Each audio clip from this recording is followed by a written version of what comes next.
के को चाहिए? हाँ 80 किलो लीजिए ना, हाँ 250 ग्राम। 250 ग्राम। देखिए दोनों तोल दें? 250 ग्राम ही दीजिएगा, ज़्यादा नहीं दीजिएगा। नहीं तो एक ही तोलना है तो एक ही तोल दीजिए, जितना होगा उतना ले लीजिएगा।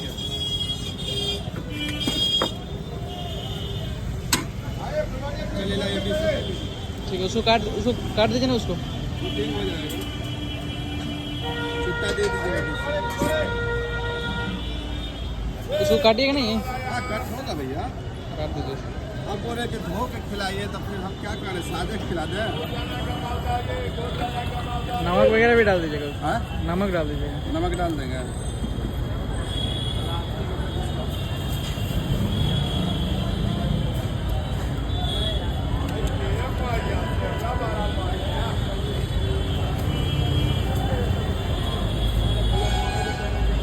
चलिए ले छुट्टा 20 रुपये दीजिए।